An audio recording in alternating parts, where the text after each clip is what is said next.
So, 2022 happened. It was a year that existed, and not much more than that. Seriously though, I was hard pressed to find songs that I liked or disliked this year to the point where I've cut my year end lists down to just 5 songs for both of these categories. There won't be any honorable or dishonorable mentions either.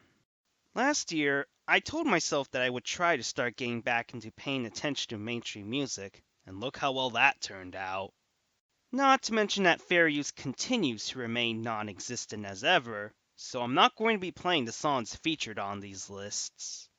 Anyways, let's not waste any more time and get to the top 5 worst and best hit songs of 2022, starting with the worst. Number 5, I Like You, A Happier Song by Post Malone featuring Doja Cat. Thank you for letting us know that this is indeed supposed to be a happier song, Post Malone. You could have let the admittedly catchy beat speak for itself, but whatever. I've never liked it when a guy who knows that he's rich and famous is dismissive of women he considers shallow, but still wants what he considers is a good girl. Then he says that he'll pull her like a hammy and her heart's so big but that ass is huge, and I'm left feeling awkward and unamused at these comparisons. Doja Cat doesn't fare much better, as she's completely relying on her cooing to mask the lack of energy she seems to have on this song, and I'm pretty sure the attitude she gives off here is far from the kind of woman that Post Malone is singing about. In short, both of these artists go about as well together as Drum and Cardi B. This song could have been decent, but the lack of chemistry and effort dragged this one down for me. Number 4, Broadway Girls by Lil Durk featuring Morgan Wallen. Here we have another song where the chemistry between the artists is practically non-existent. This time, it's because their voices clash with each other to the point where one can deduce that they did not record in the same studio. Also, it's maybe not the best idea for Morgan Wallen to be featured here after he publicly dropped the N-word. You've got a processed beat to try and give this song some semblance of a flavor, along with a can't trust these women attitude in these lyrics that ironically makes them come off as shallow, and it's all downhill from here. If I had to describe this song in one word, it would be bitter. And unlike these two, I'm about to quickly move on from this mess that they're wallowing in. Number 3, ABCDEFU by Gale. This song is essentially Hot Girl Bummer but gender flipped, right down to opening with an F-bomb. On top of that, it was basically created just to go viral on TikTok, like a lot of songs these days. Why else would it have that everybody but your dog, you can all fuck off line? It doesn't help that Gail sounds almost exactly like Olivia Rodrigo, who's already an artist I dislike the voice of. And my god, the title of the song has to be one of the biggest brain cell killers out there, and not just because she felt the need to quote unquote spell it out. This isn't even how spelling works, it's just the first 6 letters of the alphabet and then skipping to the letter U. And wait a moment, there are several different versions of this song she made just to sell more copies with the clean version and an angrier version? Pop punk my ass. Number 2, Super Gremlin by Kodak Black. So he still refuses to go the hell away, huh? Well, at least that just means he'll likely find his way on my worst songs lists. In this case, Super Gremlin manages to be unpleasant to listen to by having a bunch of very high-pitched vocals that persist throughout the track.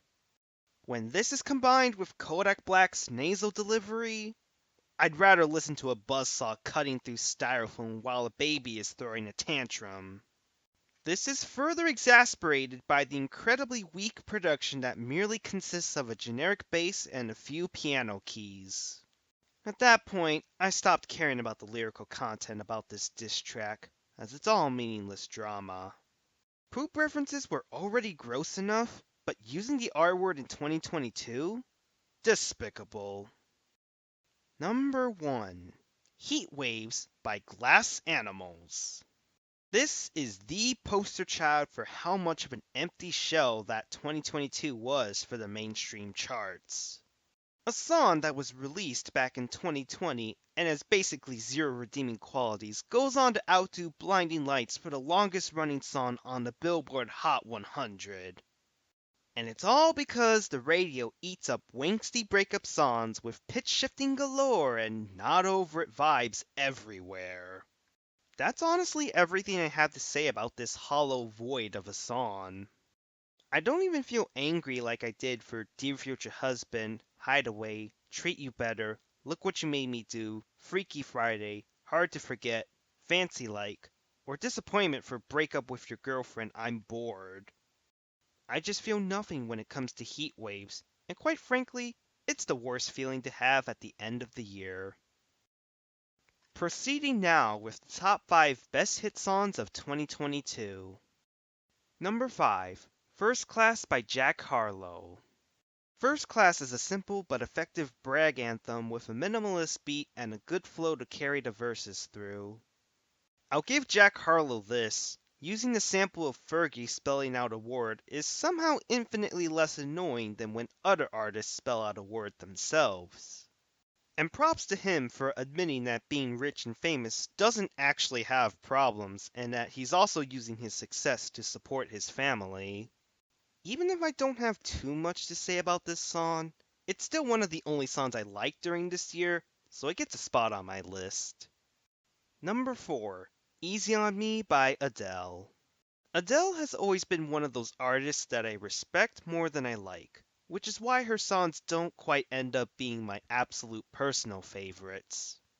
That said, Easy on Me is a great song by virtue of its nuanced writing that asks her son to not hold it against her for splitting up with her now ex-husband. It also works as a message for her ex-husband as well, as she wants to remain on peaceful terms with him after their divorce.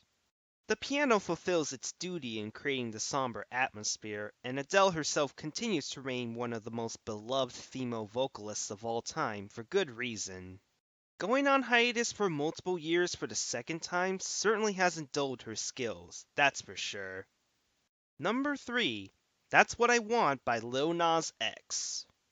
This would normally be a basic love song, but the context that Lil Nas X is a gay black man trying to find another man to love is what makes this song pretty unique.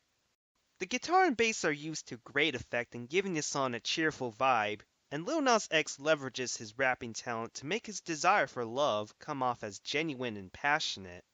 I also like the double entendre from the little bit of your brain line. I do wish that the song wasn't just 22 minutes and 23 seconds long, but that's the TikTok effect for ya. In the end, that's what I want from one of the most consistently great rappers over the past few years. Number 2, As It Was by Harry Styles. This song may have been released on April Fool's Day, but don't be fooled. This is as serious as it gets. Harry Styles remains as great a performer as ever, singing about the bittersweet reminiscing of the past and the feeling of loneliness that comes with it.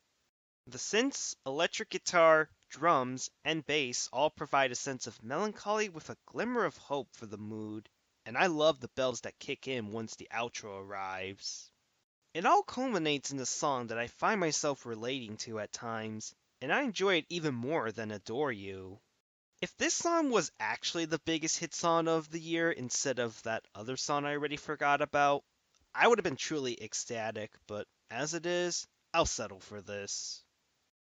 Number 1, Smoking Out the Window by Silk Sonic. And here we are at the dashing duel of Bruno Mars and Anderson .Paak. There are a lot of breakup songs that I just shake my head at, but there are also a good number of breakup songs that I adore listening to, and Smoking Out the Window is no exception. Silk Sonic's production is nothing short of amazing with all the violins, drums, bass, percussion, and saxophones delivering a glorious melody that stands as rhythm and blues at its finest. Anderson .Paak brings the straightforward attitude, while Bruno Mars sticks to his tried and true earnest demeanor as they initially struggle with what to do with the relationship before ultimately deciding to break up. This breakup doesn't come without their own heartbreak at having to be the one who initiated, and while they're trying to stay strong, the regrets still linger behind. And I have to mention this again, but the production is simply top tier. It's a song that manages to do everything right, and it truly is my favorite song of 2022. The L-iteral one this is, and I need some Fire Emblem heroes to fill in the gaps left behind by this musical vacuum. Stay tuned for my favorite game of 2022 to be featured on the upcoming Tempest Trials video.